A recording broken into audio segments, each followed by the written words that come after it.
autoridades, nunca por mucho trigo es mal año, ¿eh? Gracias Ayuntamiento, gracias Fundación, gracias amigos del libro, gracias amigo Óscar, Manolo Parodi, muchas gracias. Son los que han hecho posible que yo esté aquí y como empecé el año pasado, y lo digo hoy, desde luego yo estoy súper encantado. Es decir, es para mí un placer impresionante estar aquí. Así que no tiene mérito ninguno. Tienen mérito ustedes por aguantarme a mí este tiempo, pero yo desde luego no, porque estoy aquí encantado. Y sin más, vamos a hablar. El subtítulo de la conferencia es 22 tesis. Esas 22 tesis, que son como frases o pequeñas frases amplificadas, las diré al final. O sea, yo voy a desarrollar ahora el tema. Yo le pido, pues, por ejemplo, pues, a ti mismo, a cualquiera, que no me deje hablar más de 45 o 50 minutos solo, para que en ese momento yo me corte o resuma y luego pasemos a la lectura de esas 22 tesis, que es lo que me interesa a mí que ustedes recuerden. Yo siempre tengo la idea de que es muy difícil recordar lo de una conferencia, pero que debemos, los conferenciantes, intentar de ningún modo lucirnos aquí, ni en ningún sitio, sino simplemente que la gente se lleve a casa unas cuantas ideas claras. Y otra cosa que yo digo al hablar de orígenes del cristianismo, que es un tema verdaderamente duro para algunos, porque está en juego cosas que a gente le molesta, como si hablamos de quién es el fundador del cristianismo y si se ponen en duda algunos, digamos, temas que son usualmente aceptados como tradicionales. El que oiga a alguien decir, pues Pablo fue el fundador del cristianismo y no fue Jesús de Nazaret, a alguno que le puede molestar. Yo lo que quiero decir es que el planteamiento de esta charla de hoy es puramente histórico. Es decir, yo voy a decir lo que el sentir medio de la investigación habla, lo que sabemos por la historia, pero que yo no toco el ámbito de la fe, sino que cada uno luego piense y repiense lo que yo digo y saque las consecuencias que le parezca. Así ha sido toda mi vida, en la que realmente no pongo ni adjetivos ni adverbios, ni digo nada especial, sino sencillamente creo que el sentir medio de los estudiosos es este. Pues bien, el problema está justamente ahí, en que casi todo, como yo digo en mi página web del cristianismo primitivo, casi todo es distinto a lo que parece. Lo primero, está bien en decir orígenes y no origen, porque el cristianismo es un proceso totalmente dinámico que tarda siglos en constituirse totalmente y que no tiene un solo fundador, sino que tiene varios, y tiene varios orígenes. Y segundo, también tendría que corregir el título del cristianismo y verdaderamente decir orígenes de los cristianismos. Y eso ustedes lo verán a lo largo de esta charla. ¿Y por qué? Pues porque yo estoy convencido, a lo largo de muchos años de estudio, que ninguna sola idea, ni una sola idea del cristianismo es original. No hay ni una. Toda ha venido al lago del cristianismo. Lo que pasa es que la mezcla de las aguas que han fluido al lago del cristianismo, aguas que han venido desde distintos sitios, la mezcla es fantástica.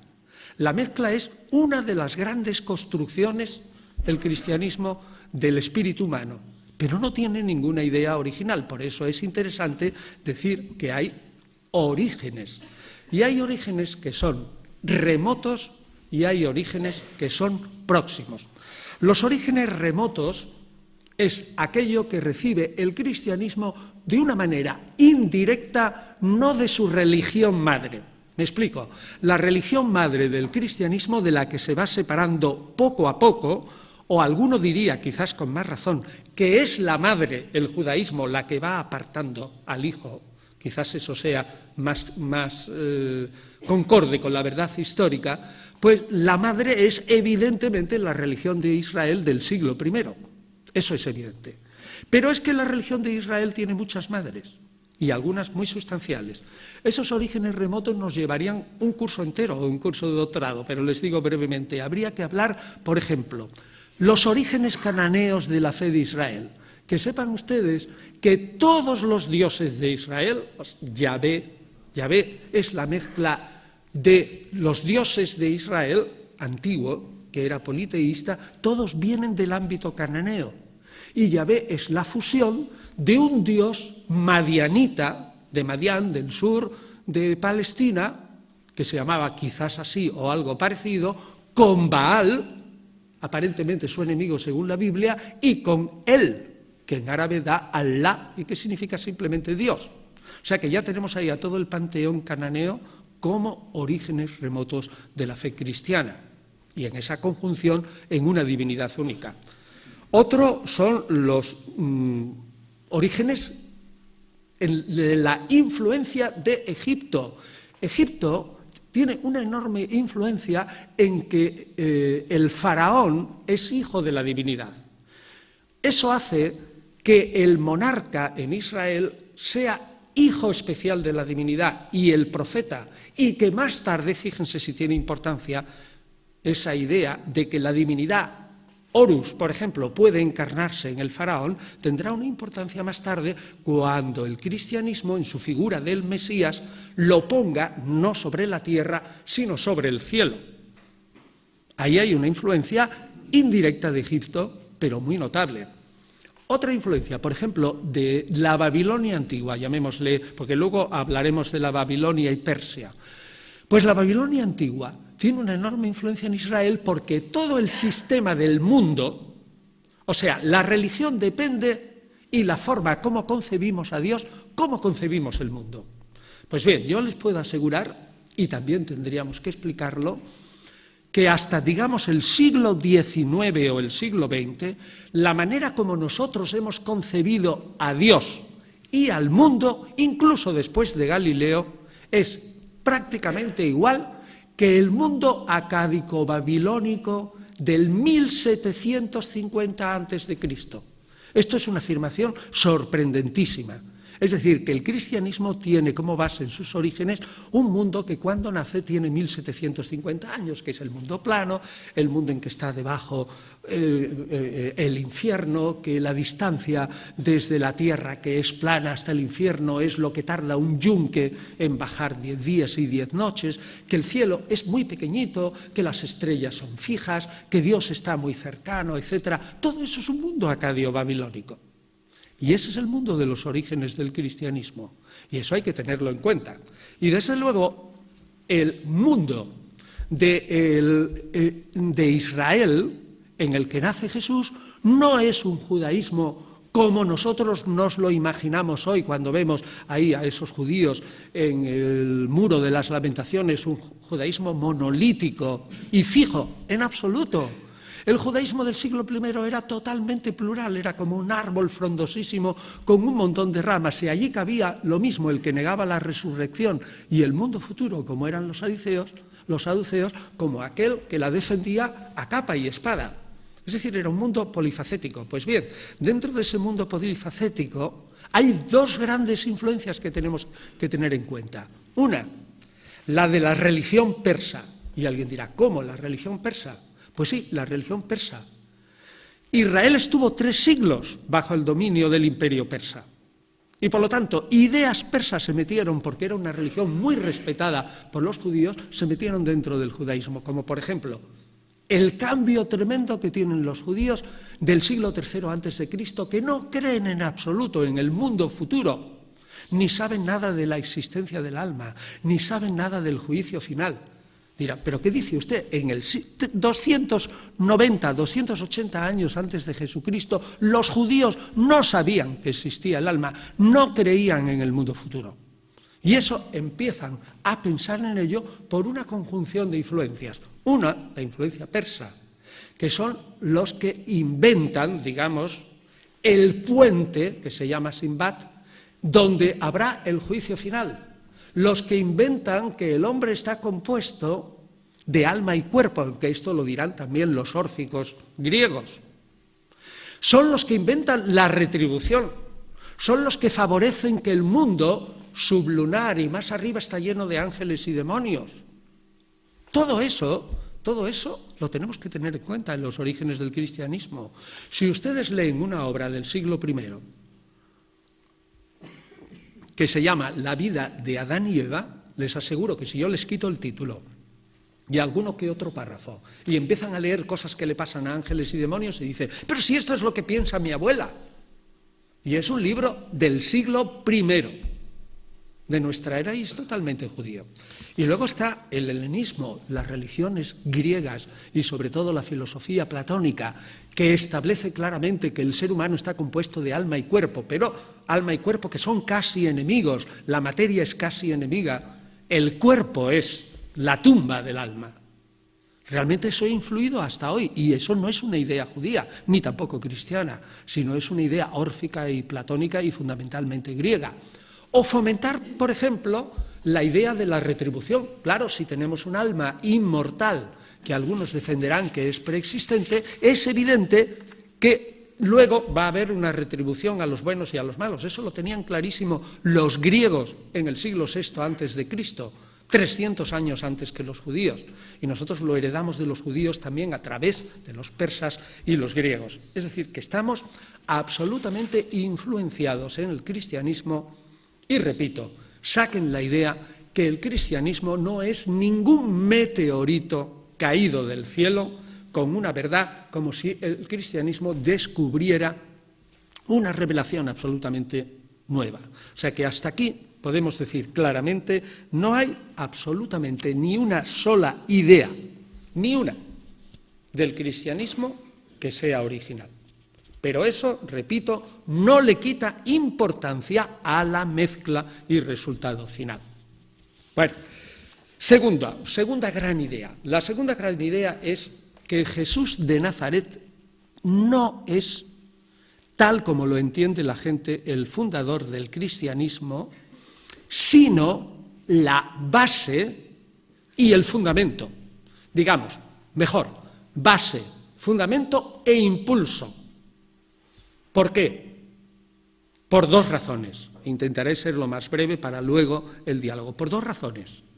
Porque la religión de Jesús es estrictamente judía y nunca rompió los marcos del judaísmo. Y segunda razón, porque analizado el cristianismo una vez constituido, nos detendremos, tenemos tiempo en un solo punto, el concepto de cómo se salva el ser humano, resulta que el concepto de salvación del cristianismo no tiene nada que ver con el concepto de salvación del ser humano que tiene Jesús de Nazaret. La primera idea, Jesús es judío. Si ustedes ven ahora lo que se enseña en los seminarios católicos, verán y se sorprenderán que sin sacar las consecuencias, todos los teólogos católicos dicen, Jesús nunca rompió los marcos del judaísmo.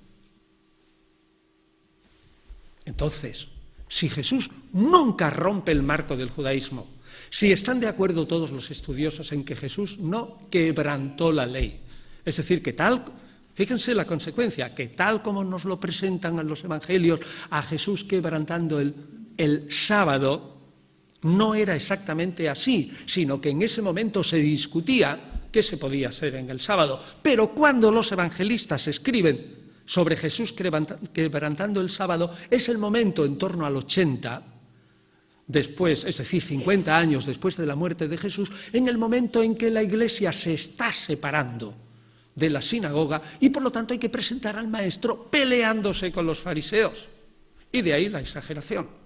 Les aseguro que todos, repito, todos los exegetas, intérpretes católicos del mundo de hoy están absolutamente convencidos, saquen o no saquen la consecuencia, de que Jesús fue estrictamente judío y su religión fue estrictamente judío. Por lo tanto, no podemos decir que funda una alianza nueva, ni probablemente la Eucaristía es exactamente igual, tal como nos la pinta después Pablo, etcétera, etcétera. Segundo, si ustedes toman la concepción de la salvación del ser humano en el cristianismo, verán ustedes cómo se diferencia de la de Jesús. La concepción del ser humano en el cristianismo parte del supuesto de que el ser humano está hundido en la miseria, que no puede salir, Esa miseria es el pecado y no hay manera de hacerse amigo de Dios, es decir, se condena. Pero Dios desde arriba dice, esto no es el fin de mi creación, me ha apiado del ser humano y voy a enviar hacia ellos aquello que yo más quiero, que es mi Hijo. Y envía al Hijo, el cual, por la maldad y la libertad de los seres humanos, le infligen una pasión y una muerte horrorosa. Pero, como es Dios, resucita o es resucitado por el Padre, y luego el ser humano se aprovecha de ese sacrificio vicario en pro de todos los seres humanos del Hijo de Dios, se aprovecha creyendo y aceptando que Dios ha hecho eso por la humanidad. Es decir, en una palabra, el núcleo es que el ser humano se salva haciendo un acto de reconocimiento y de fe en que ha ocurrido lo que ha pasado con el Mesías y que Dios lo ha querido así desde la eternidad, de tal modo que se produzca una nueva creación con la muerte y resurrección de Jesús, que yo me apropio en sus beneficios como un acto de fe. Eso es más o menos un resumen de cómo se salva un ser humano. Es decir, y tiene que mantenerse así hasta que llegue el momento de la muerte. Ahora, ¿cómo pensaba Jesús de Nazaret que se salvaba un ser humano? Pues pensaba, quienes se salvan son fundamentalmente los judíos. Y si hay algún pagano que se salva, una de dos. O se convierte en judío, o bien, si no conoce el judaísmo, tendrá que cumplir la ley que está impresa en sus corazones. ¿Y cuál es la ley? La ley de Moisés. La ley natural, dice el judío del siglo I, es exactamente igual al decálogo. Por lo tanto, si un pagano cumple el decálogo, en realidad es como si cumpliera la ley judía y se salva, pero cumple la ley judía.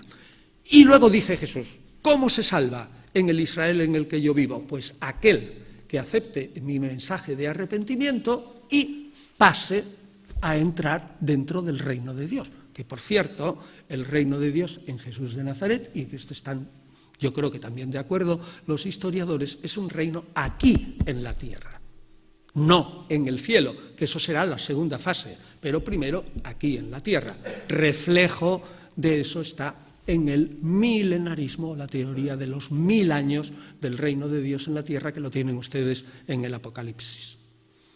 Como ven, si yo digo, vamos, es que no se parece en nada la concepción de la salvación de un ser humano que tiene Jesús de Nazaret como buen judío y la concepción de la salvación del ser humano que tiene el cristianismo. Luego, nosotros tenemos que decir claramente que Jesús no puede ser estrictamente el fundador del cristianismo. Entonces, tenemos que buscar en otra parte. ¿Y dónde buscamos? Pues buscamos para ver cómo son esos orígenes en los seguidores inmediatos de Jesús. Los seguidores inmediatos de Jesús son judíos, ciertamente, pero están totalmente convencidos que con ese judío que era su maestro han ocurrido dos cosas que no le han pasado a ningún pretendiente mesiánico hasta el momento. La primera es que Dios lo ha resucitado. Y ustedes dirán, qué cosa más rara, ¿cómo les va a parecer una cosa anormal a unos judíos que creen en la resurrección de los muertos que Dios haya resucitado a Jesús?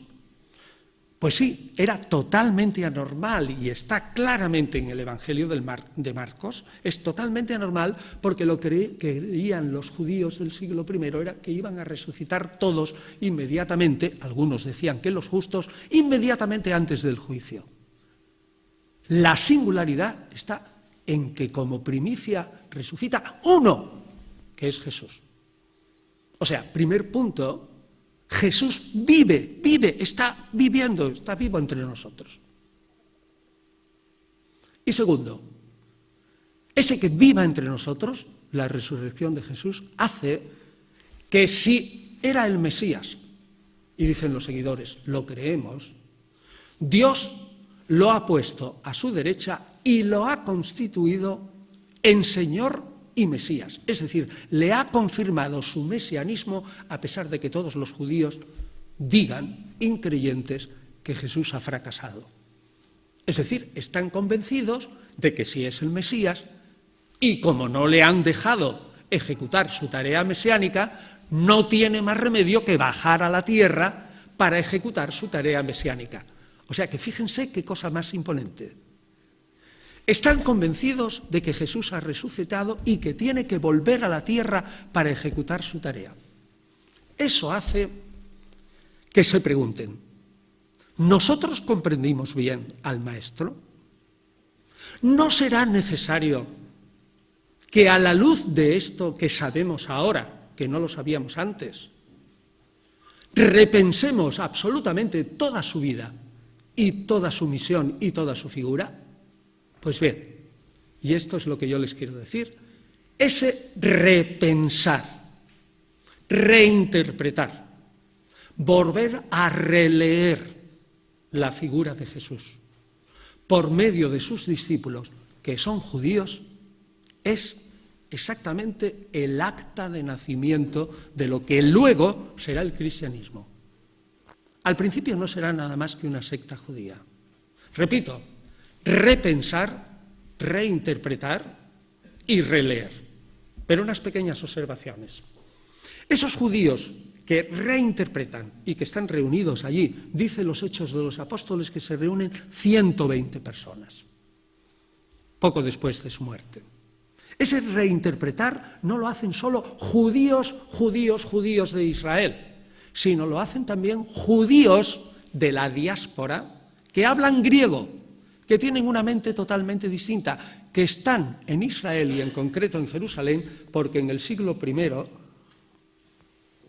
estaba casi todo el mundo seguro que el Mesías vendría prontísimo, y la prueba es que en el año 66 una minúscula nación como es Israel se levanta contra Roma, que tiene más de 25 legiones en ese momento y es machacada y aplastada porque estaban totalmente convencidos de que el Mesías vendría. Y el Mesías vendrá al Monte de los Olivos o a Sión, dicen los profetas. Por lo tanto, muchos judíos de la diáspora venían y se concentraban en Jerusalén para esperar la venida del Mesías. Y si no venía en su tiempo, morir y ser enterrados en Jerusalén, de tal modo que cuando viniera el Mesías fueran los primeros en resucitar. O sea, que tenemos una repensación de Jesús con gente que piensa en hebreo y arameo, los que viven en Israel, y tenemos una repensación de Jesús con gente que piensa con categorías griegas y cuya lengua es griega y cuyo centro de reunión, que son las sinagogas, son griegos en Jerusalén. Y en Jerusalén se hablaba, la mitad de la población, más o menos, hablaba griego. Aunque la gente no lo crea en el siglo I, y desde luego Jesús entendía griego. Y otra precisión. Si yo tengo que repensar la vida, figura y misión del Mesías, ¿qué es lo que tengo que hacer? Pues lo único que puedo hacer es ir a la palabra de Dios y volverla a leer. Y entonces, esta gente, estos seguidores de Jesús, que no son en absoluto tontos, a pesar de lo que diga el capítulo 4 de los Hechos de los Apóstoles, y lo dice porque se dice que los apóstoles eran iletrados y tontos, pone de relieve la acción del Espíritu Santo. Es una exageración de Lucas. Estos señores que se saben la Biblia de memoria, que son hebreos y que son griegos, y que empiezan a pensar, se creen además que como Jesús es el Mesías, ojo, están en el inicio de la era mesiánica, y la era mesiánica se caracteriza por una efusión del Espíritu hasta los jóvenes. Hasta los jóvenes profetizarán. Es decir, esos seguidores de Jesús no solo están convencidos de unas ideas previas, Jesús es el Mesías, Jesús ha resucitado, Jesús volverá, sino que además están convencidos de que poseen el Espíritu Santo. Y con esa panoplia de ideas se dedican a buscar en las Escrituras todo aquello que les puede servir para repensar la figura de Jesús. Este es, como digo, una reinterpretación. Ahora dirán ustedes, bueno, esto de la reinterpretación suena un poco a laboratorio. Pues bien, afirmo que esos 120 y los que conquistaron enseguida en Pentecostés son gente estudiosa. Repito, se saben de memoria su Biblia, saben cuáles son los pasajes mesiánicos que los rabinos de su tiempo dicen que están prediciendo al Mesías. E inventan otros y encuentran otros, como por ejemplo, en los capítulos 42 y 53 de Isaías hablan de un misterioso siervo de Yahvé que muere por el pueblo, que es un rey, que realmente no se sabe si resucita o no, parece que sí, porque luego su descendencia será enorme. Los rabinos del momento de Jesús decían, ese es el pueblo de Israel. Y el siervo ese que sufre, el siervo de Yahvé que sufre, es el pueblo de Israel. O si queréis, el rey. Sin embargo, los cristianos dicen, os equivocáis absolutamente todos. Eso es una profecía mesiánica. ¿Y a quién se refiere? A Jesús, que muere y luego resucita y tiene una gran descendencia de seguidores. O como por ejemplo, otro caso, el famoso caso de Isaías también, que es el profeta más utilizado por el cristianismo primitivo, el caso de Isaías 7:14.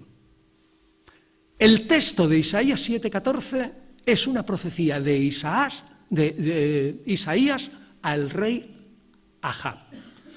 Ese rey Ahaz o Acaz está absolutamente angustiado porque los reyes de alrededor le dicen, oye, haz el favor de unirte a nosotros y luchar contra el imperio asirio. Y Acaz dice, no, voy a pedir ayuda a Egipto, que está aquí, que sois más fuerte que vosotros. Y se levanta Isaías y dice, Acaz, haz el favor de no ser un bestia, confía en Yahvé. Yahvé te va a ayudar. Si tú no haces ninguna alianza con ningún príncipe extranjero que contaminarás a Israel, Yahvé te ayudará. Y el signo es, he aquí, que una mujer joven dará a luz un hijo. Esa mujer joven de 12 o 13 años es una chica casadera o casada de la familia real y lo que está diciendo Isaías clarísimamente es que una niña del harén real, no indica quién, muy joven, como luego veremos que se traduce al griego, va a tener un hijo que será realmente aquel que como guerrero defenderá a Israel contra el imperio asirio y, si se ponen tonto, contra los egipcios y contra los de alrededor que querían formar una coalición contra Siria. Esa es la profecía. Pero aproximadamente en el siglo II a.C. esa profecía se traduce por y he aquí que una virgen dará a luz a un hijo. Los rabinos no lo interpretan, sino como una especie de error de la traducción griega. Y ellos siguen con su texto hebreo y no les importa un comino ese texto, no les importa nada. Pero vienen los seguidores de Jesús de lengua griega y dice, la traducción al griego de nuestro texto de Isaías es la verdadera. He aquí la idea de que nuestro maestro nació de una manera maravillosa como un héroe, sin concurso de varón, y que realmente es el Mesías, porque es aquel que va a librar a Israel. Ahí tienen ustedes dos casos de aquello de lo que yo digo repensar, reinterpretar a Jesús. Y afirmo que ese repensar y reinterpretar es una labor de laboratorio teológico. Es una labor de exégesis, de interpretación, y que quienes las hacen, los apóstoles y otros, no son tontos, sino gente que se conoce la Biblia de memoria y lo único que hacen es repensar la vida de Jesús y reinterpretar de una manera absolutamente nueva, leyendo la Biblia de una manera absolutamente nueva. Voy a darles otro ejemplo.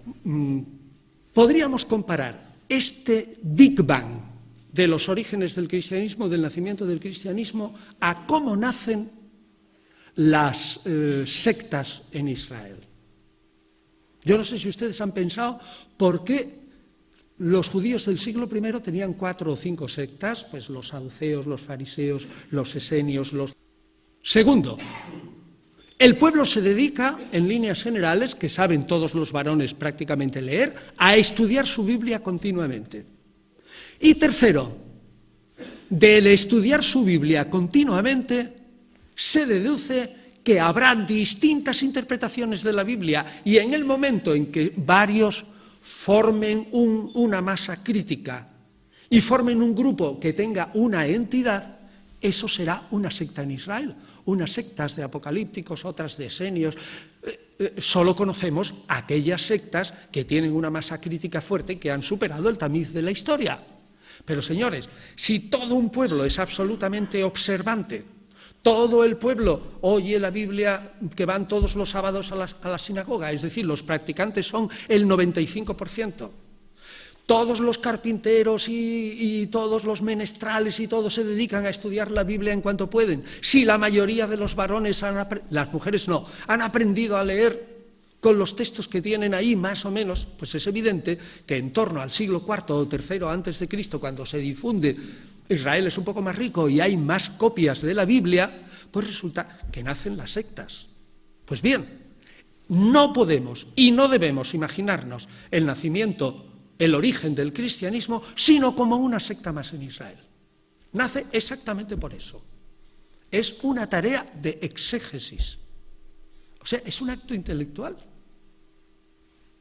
Yo diría que, arrimando el ascua a mi sardina, el nacimiento del cristianismo es un proceso filológico, de filología, es decir, de coger nuevos textos, leer la escritura con nuevos ojos y realmente repensar a Jesús.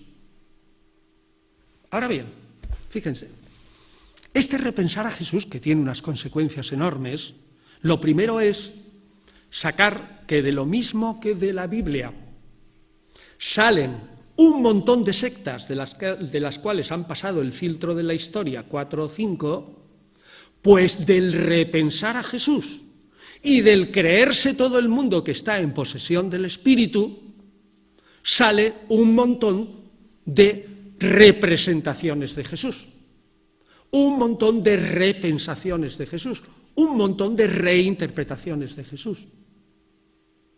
Por eso les dije el año pasado, en la conferencia del año pasado, que si alguien tiene la máquina o tuviera la máquina de la historia y bajara en el siglo II, es decir, cuando ya está el cristianismo en proceso de consolidación, y se fuera a una ciudad de Asia Menor, se encontraría con 10 o 12 cristianismos, como poco. Luego, al principio, la pluralidad de reinterpretaciones de Jesús es enorme. ¿Por qué se creen ustedes que yo, cuando tuve la idea simple y sencilla, como el huevo de Colón, de juntar todos los restos de los evangelios que hay, restos, hubo muchos más, en un libro solo, y lo titulé Todos los evangelios, imprimí 82 evangelios? Pues porque cada uno de esos evangelios era la bandera de una reinterpretación de Jesús, de una repensación de Jesús, a través de la creencia de que tienen el Espíritu Santo y a través también de la idea de que la Biblia, la palabra de Dios, está a mi disposición y que Dios me hablará si yo me acerco a la Biblia para entenderla con rectitud de corazón. Naturalmente, es evidente que el cristianismo al principio era absolutamente plural. Les pongo un ejemplo que les puede llamar la atención.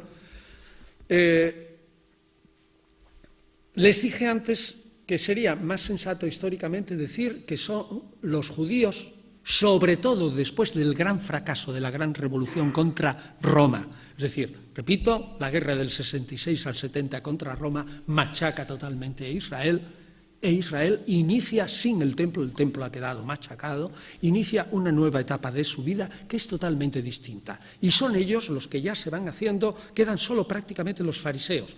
A las demás sectas o los matan o los ignoran o lo que sea. Lo cierto es que los judíos van a ser los que se separan. ¿Y por qué se irán separando de esa secta que luego devendrá el cristianismo? Pues porque ha divinizado a Jesús. Dirán ustedes, vaya un disparate. No, no es un disparate. No es un disparate. Jesús, si yo digo que es un hombre y que es un judío y que siempre tuvo la religión judía, tuvo como Dios a Yahvé y jamás, probablemente jamás, se sintió más hijo de Dios que lo que podía sentirse un profeta, no un hijo de Dios físico y real.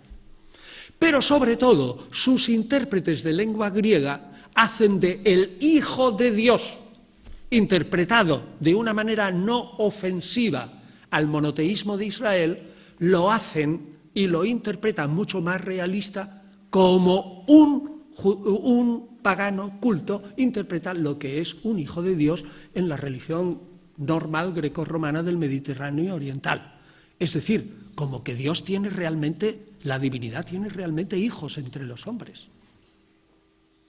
Es decir, poco a poco, lo que se dará en estos orígenes plurales del cristianismo es que la idea de un hijo de Dios muy tolerable por los judíos, es decir, un contacto especialísimo del rey, repito, o del profeta, o del ungido, o del sumo sacerdote, o del Mesías con Dios, a pasar a ser considerado como hijo real. Pero fíjense que en el Nuevo Testamento nos han quedado 4 tipos distintos, y para mí incompatibles, de concebir cuándo fue Jesús considerado, digamos, Dios, y voy a decir, de alguna manera. Porque al principio no hay Trinidad, al principio no se ha pensado realmente cómo puede ser el Hijo, no se han planteado cuestiones filosóficas. Estamos en una secta que en realidad está esperando que el fin del mundo venga dentro de 10 minutos. Por lo tanto, dice las cosas, pero tampoco le da tiempo a precisarlas filosóficamente. Para eso necesitará el cristianismo siglos y siglos.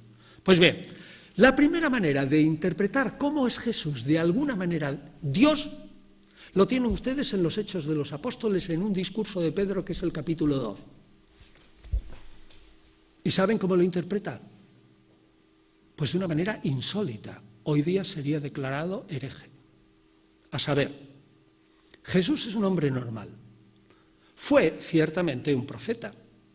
No dice Mesías, ¿eh? Fue ciertamente un profeta. Discurso de Pedro. Y una vez muerto, Dios lo resucita, y una vez que está resucitado y lo pone a su derecha, lo constituye en Señor y Mesías. O sea, añade a profeta el título de Señor y el título de Mesías. Lo confirma en Mesías. ¿Qué quiere decir esa teología? Esa teología cristiana quiere decir que Jesús es un hombre normal hasta el momento de su muerte, pero es elevado al estado divino después de su muerte y su resurrección. Eso hoy sería declarado herético, pero está en el Nuevo Testamento. ¿Por qué? Porque el Nuevo Testamento es un libro de historia y muchas veces transmite discursos, hechos e ideas de la antigüedad que no están de acuerdo con lo que luego evolucionará el cristianismo. Es decir, que estudiando el Nuevo Testamento con ojos críticos podemos incluso armar una historia del cristianismo que desdiga de cosas que luego serán dogma. Ahí tienen una. La segunda está en el Evangelio de Marcos, en el capítulo 1. Cuando describe el bautismo de Jesús, describe el bautismo en media frase, y vino Jesús, se presentó ante Juan y lo bautizó. Y luego inmediatamente añade, y se abrieron los cielos, ustedes saben el texto de memoria, bajó el Espíritu Santo como paloma y le dice el Espíritu Santo, tú eres mi amado, tú eres mi hijo, añade otro evangelista, hoy te he engendrado. Esto es una cita del Salmo 2, versículo 7, que se emplea en toda la liturgia de Israel para decir que el rey es engendrado como hijo predilecto de Dios en el momento de su intronización en el trono. Cuando se cita el Salmo 2, ya sea en Marcos parcialmente o en otros evangelistas añadiéndole alguna cosa, el judío de la época piensa que se cita, que se sabe el Salmo entero, se cita todo el Salmo entero. No hace falta citar nada más que 2 palabras, 2 o una, para seguir con el Salmo. ¿Qué quiere decir esto? Esto quiere decir que probabilísimamente, no es seguro, aquí hay disparidad entre los estudiosos, probabilísimamente Marcos cree que Jesús es un hombre normal hasta el momento del bautismo. Y que en el bautismo Jesús es adoptado, fíjese, por adopción. Lo mismo que Augusto, que no es hijo físico de Julio César, pero es adoptado por Julio César, y cuando Julio César sea asesinado y se diga que está en los cielos y que es divino, Augusto, que no es hijo físico de Julio César, dirá: yo soy hijo de Dios, del Dios César. Algo parecido debe pensar Marcos. A saber, este es un hombre especial que por su obediencia especial es elegido especialmente por Dios en el bautismo y que en ese momento es adoptado como Dios. ¿Qué es lo que ha hecho Marcos? Ha adelantado la constitución de Jesús como divino desde el momento de la resurrección a un momento de su vida. Lo ha puesto más delante. Pero, fíjense ustedes, tercera concepción, y es verdaderamente increíble cuando se piensa. Ojo, yo no digo nada que no esté en los libros católicos, lo que se enseña en la teología católica. Lo único que pasa es que no se suele enseñar esto en los sermones. Pero está ahí, está en los libros de las facultades de teología. Copiadores de Marcos son Mateo y Lucas.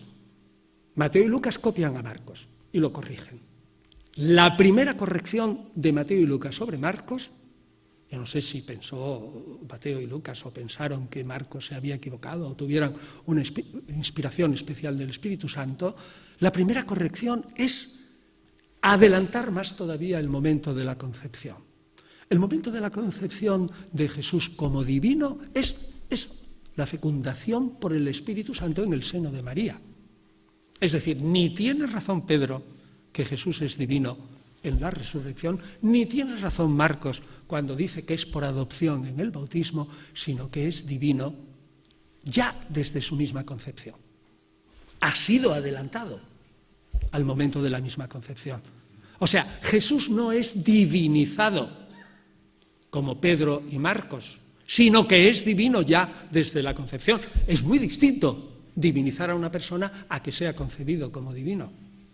Y segunda cosa, fíjense ustedes, si Jesús empieza a ser Hijo de Dios divino desde el momento de su concepción, resulta que ahí no hay verdadera encarnación.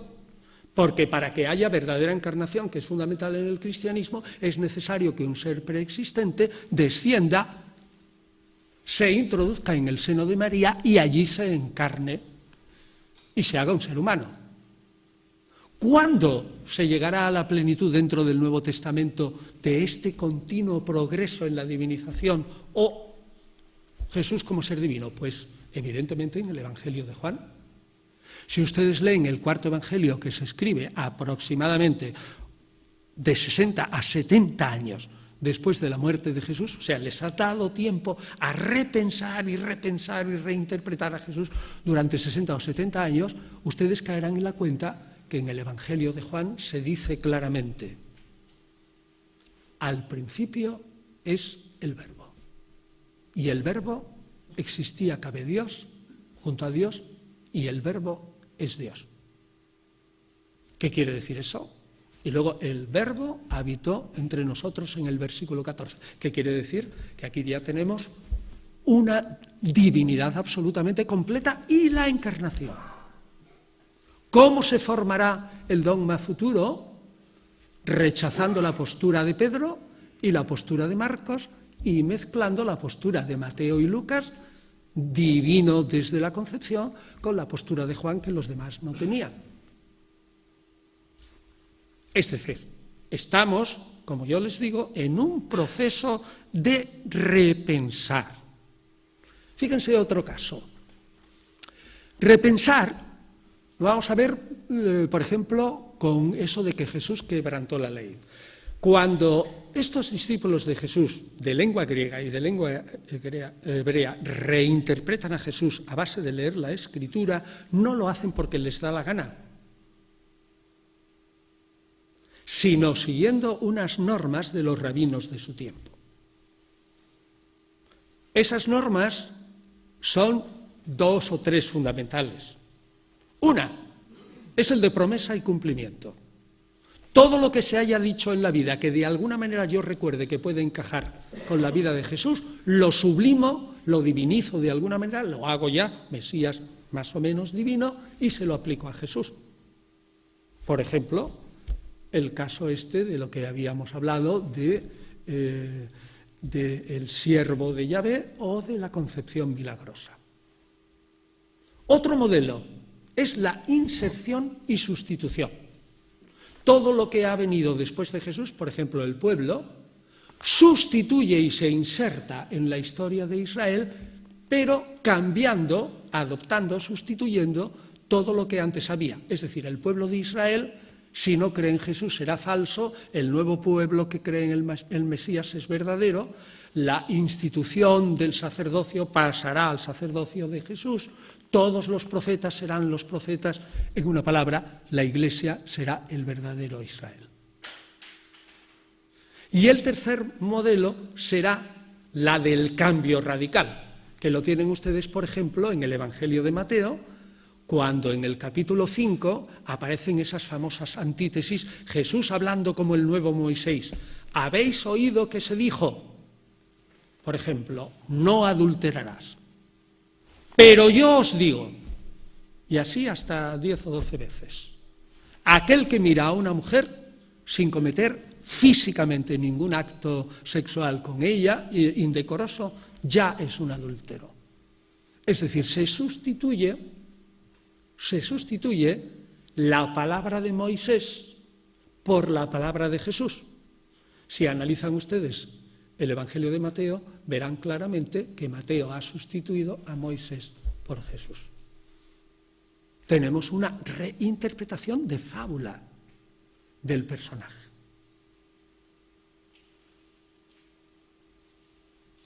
Y el tercer tema en que discuten, y de los que están en el Nuevo Testamento, pues sería el proceso de salvación que yo les contaba antes al principio.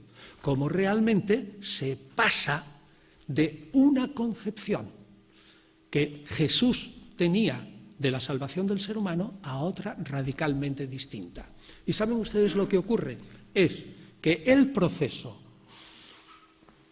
de repensar a Jesús es tan tremendo que desde el punto de vista de la historia, el Jesús histórico que caminaba por los caminos polvorientos de Galilea se convierte en un personaje celestial, el Cristo de la fe, que existe solamente en la teología.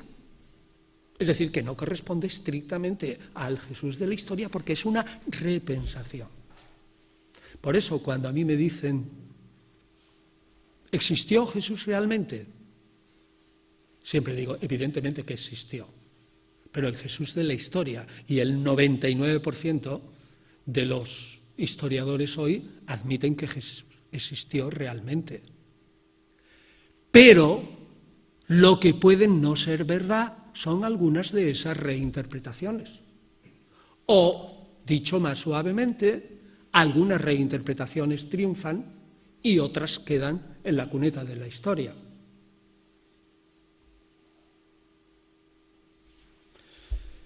Bien, este es justamente el origen del cristianismo.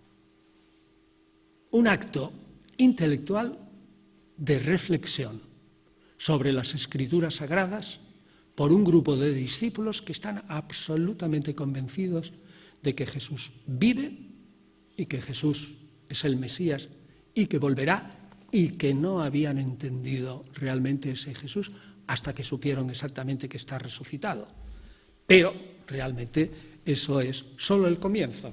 Y para resumirlo en una palabra, el cambio del Jesús de la historia al Jesús predicado es tan tremendo que un teólogo del siglo XX, que no es católico, pero que Rudolf Bultmann se llama, pero yo creo que es uno de los mejores teólogos en conjunto de la cristiandad, dijo, el gran cambio está en que Jesús era el predicador del reino de Dios y ese predicador de un reino se transforma en predicado, en objeto de la predicación. Antes se predicaba el reino de Dios. Ahora lo que se predica es a Jesús. O sea que Jesús pasa de predicador del reino o predicado, o de una manera un tanto más ofensiva, lo dijo un sacerdote católico que luego le costó la excomunión, al verlo así, en 1906 aproximadamente, que dijo: Jesús predicó el reino, pero lo que vino fue la Iglesia. Esa frase le costó la excomunión, algo así, ciertamente. Porque realmente era muy duro, pero contiene una cierta parte de verdad. Pues bien, hasta aquí todo lo que yo les quería decir. Con esto es la síntesis, y ahora paso a leerles el resumen de las 22 tesis, que es más o menos de una manera ordenada, ya me permitirán que lea, y que sintetice y añada yo algunos aspectos a lo que he dicho. Lo primero, primera tesis: el plural orígenes es mucho mejor que el singular. Y el plural cristianismos es mucho mejor que cristianismo. Segunda tesis: nada es original, pero el cristianismo es un ente glorioso cuando se constituye como una creación muy potente en la mezcla. Tercera: el origen remoto está en una religión de Israel muy influenciada por la religión cananea, por la religión egipcia, cada uno en su parte, y por la manera de concebir el mundo Mesopotamia. Y el trasfondo próximo es la religión judía.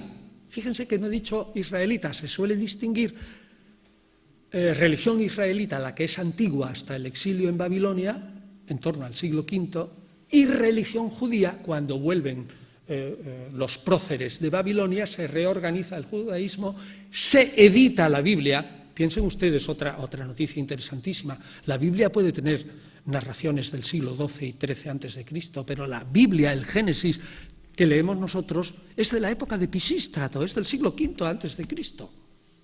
O sea, es mucho más cercano a nosotros de lo que parece. Entonces,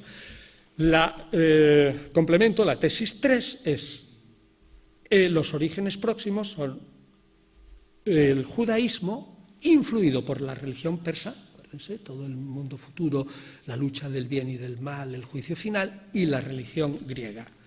Tesis 4 es: Jesús no puede ser exactamente el fundador del cristianismo, sino el fundamento, la base y su impulso, porque sin Jesús no hay cristianismo, pero el cristianismo se crea después de Jesús. Tesis quinta: la religión de Jesús fue esencial y profundamente judía, no cristiana. Es decir, Jesús no rompe los marcos del judaísmo. Por lo tanto, es imposible que se hagan ciertas conclusiones. Y aquí es lo que yo apostillaba antes. Si leen ustedes ¿Qué podemos saber hoy de Jesús de Nazaret?, publicado por Verbo Divino en el 2011, verán que en las páginas conclusivas, en una tesis también, una estilo tesis, pero puesto así, con bolitas, con puntos, una de las tesis es claramente esta: Jesús fue esencialmente judío y no rompió los marcos del judaísmo. Y yo digo, si dices eso, ¿cómo no sacas las consecuencias? Yo lo único que hago es sacar las consecuencias. Pero dicho está, y tomado de un libro de teología católica. 6. El cristianismo no es, tesis sexta, no es más que una reflexión, reinterpretación, repensación, relectura sobre el legado de este. Jesús no escribió nada y, por lo tanto, sobre aquello que no escribió, se transmite interpretándolo. 7. El nacimiento del cristianismo debemos interpretarlo casi como un movimiento filológico de exégesis inspirada. Es decir, el nacimiento del cristianismo como fenómeno ideológico es un producto puramente intelectual y no de tontos, en absoluto. O sea, de gente lista y que reflexiona y que crea. Es decir, no aceptamos la crítica del mismo Lucas, repito, en el capítulo 4 de los Hechos, cuando presenta a los apóstoles como iletrados. Repito, eso es una exageración de Lucas para fomentar lo que hacía el Espíritu Santo con los apóstoles. No, es un movimiento puramente intelectual. Tesis 8. La reinterpretación lleva a múltiples formas del cristianismo, empalma con la tesis 1.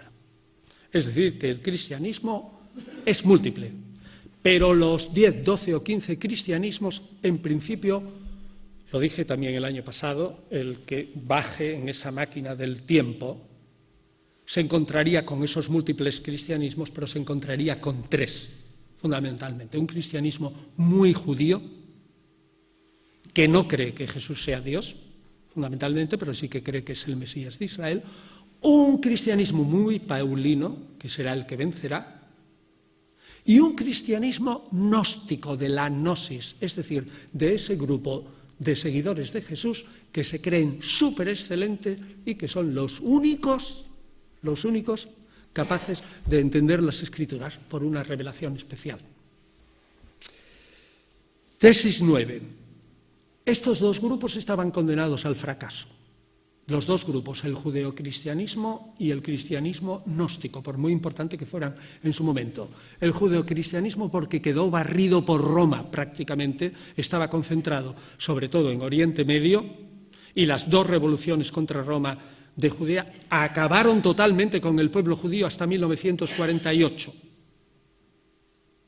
Es decir, el judeocristianismo pasó a la historia fundamentalmente pues porque fue aniquilado por las tropas romanas.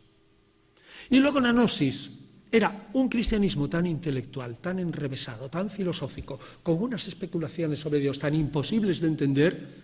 Paréntesis, yo he editado esos textos gnósticos, Biblioteca Copto-Gnóstica de Nag Hammadi, me he pasado años estudiando esos textos, esos papiros coptos y tal, y yo no los entiendo. Totalmente. Yo no los entiendo totalmente. Pues fíjese, cierro paréntesis. Ese cristianismo estaba condenado a desaparecer. Tesis 10. Los seguidores de Jesús van lentamente constituyéndose en una facción que será denominada Iglesia, que significa Asamblea de Dios, con la pretensión de declararse en la verdadera asamblea. 11, tesis 11. Esta Iglesia es totalmente distinta del grupo de los 12 primigenio. No que el grupo de los 12 no actuara aquí, sí, como reinterpretación de Jesús, sino el grupo de los 12 cuando eran meros discípulos de Jesús. Cuando Jesús vivía, escoge a 12 como símbolo solo de las 12 tribus de Israel. La Iglesia de hoy es una Iglesia universal. La Iglesia de hoy no es la continuación de ese grupo de los 12, sino de otra Iglesia reinventada después de la muerte de Jesús. Esta es la tesis 11. La 12, el modelo de relectura del Antiguo Testamento, fundamentalmente, que son los orígenes del cristianismo, no se hace porque le da la gana a los seguidores de Jesús, sino porque están inspirados del Espíritu Santo y, como he dicho, con 3 estructuras mentales propias de los rabinos de su tiempo. Es decir, 3 modelos. 1, promesa, cumplimiento. 2, se inserta sustitución de lo antiguo por lo nuevo. Y 3, modelo contraposición. Moisés dijo esto, Jesús dijo lo otro. O sea, pero que son sistemas típicos de los rabinos del siglo I. Tesis 13. El cristianismo solo se apartará de la secta judía, y esto empalmaré con el final, cuando los de fuera lo perciban como que su teología, y la teología del principio, es cristología, es decir, ciencia sobre cómo Jesús es Cristo. Esto lo dije el año pasado, cómo Jesús es Mesías. cuando eso sea percibido por todos los individuos de fuera como que son una entidad distinta del judaísmo. Se tardará. 14. Tesis 14. El tema principal de apartamiento del judaísmo es el proceso de divinización de Jesús o el proceso de considerar a Jesús ser divino. 15. El peso del cambio de una secta judía a una secta fundamentalmente paulina se da ya en el mismo Israel por obra de esos seguidores de Jesús. Los Hechos de los Apóstoles le llaman helenista porque están en Jerusalén y son de lengua griega. Es decir, ven a Jesús con otros ojos y una cultura distinta. Tesis 16. No se puede decir, como complementaré ahora, que Pablo de Tarso sea el fundador del cristianismo, pero sí que es el personaje que cualitativa y cuantitativamente sí contribuye a su gestación futura, aunque Pablo de Tarso, convencido como estaba también, que lo único que hacía era llevar su propia religión judía a su plenitud y sacar las consecuencias de que Jesús era el Mesías, como estaba además convencido, como Jesús, que el fin del mundo vendría dentro de 10 minutos, Pablo jamás intentó fundar religión alguna. Las dos cosas son verdad. Repito, en la tesis 16, el máximo componente del judaísmo es Pablo, pero Pablo, a su vez, tenemos que confesar, si somos historiadores serios, que Pablo jamás intentó fundar ninguna religión distinta. Es decir, lo que él fundaba era repensar al Mesías de tal manera que era la plenitud del judaísmo. Tesis 17. Como el cristianismo a lo largo de los siglos es un proceso dinámico, la teología cristiana, lo que es el cristianismo, se hará fundamentalmente por varias otras teologías, dos fundamentalmente que complementan la paulina, a saber, restos del judeocristianismo, Evangelio de Mateo, que es el evangelio más judío de todos, Epístola de Santiago y Judas, que entran dentro de los libros sagrados, y el Apocalipsis. Y después con el Evangelio de Juan, que no tiene que ver nada con los otros. El Evangelio de Juan, créanme, piensa de tal modo a Jesús de nuevo que la inmensa mayoría de los historiadores de hoy no utilizan el Evangelio de Juan para reconstruir al Jesús de la historia, porque dice este autor, quien fuere, no lo conocemos, ha repensado tanto a Jesús que ya lo ha convertido en una cosa imposible de utilizar. Así que la tesis 17 es: el pensamiento nuclear de Pablo es complementado por restos del judeocristianismo, cuyo representante es el Evangelio de Mateo, y el Apocalipsis fundamentalmente, y por restos de una escuela joánica que está en el Evangelio de Juan y las 3 epístolas de Juan. Tesis 18.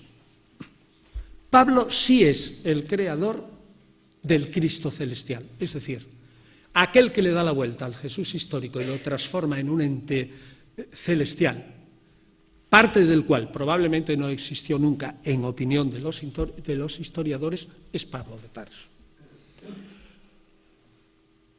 19. La reinterpretación, como dije, se basa en que Jesús no escribió nada y dejó demasiados cabos sueltos. Tesis 20.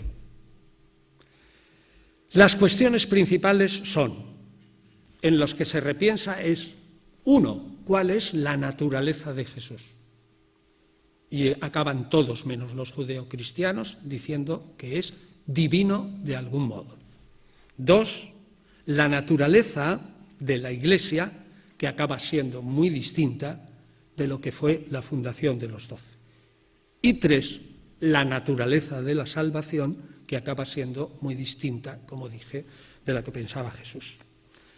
Tesis 21, y aquí sí que empalmo con lo dicho en esta sala. La escuela de Pablo se llevará, dicho popularmente, el gato al agua en la consolidación del cristianismo, porque camina en la dirección del éxito cuando uno, quizás recuerden, controle la masa social por medio de la jerarquía, la seguridad social, es decir, los fondos de la gente, el dinero. Dos, las interpretaciones que se hacen de la Escritura, solo lo puede hacer la Iglesia. Y tres, controle intelectualmente a los fieles el depósito de la doctrina. Esa es la tesis 21. Y tesis 22. Cuando se lleve a cabo este triple acto de control, económico, social e intelectual, y cuando se constituya el canon de escrituras sagradas, que se hace aproximadamente, que este sería un tema muy interesante para discutir, entre el 150 y el 180, o sea, bien mediado el siglo II, hasta ese momento no se puede hablar de un cristianismo que ha pasado de sus orígenes a una constitución. Por lo tanto, el cristianismo tardó en constituirse como religión 150 años. Muchas gracias.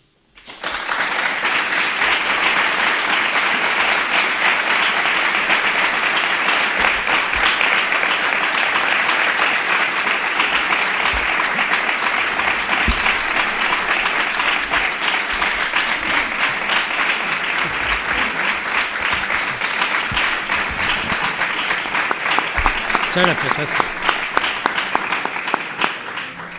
Bueno, ya está.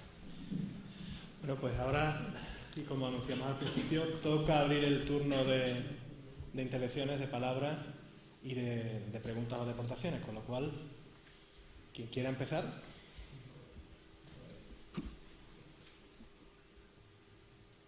Está feo que pregunte.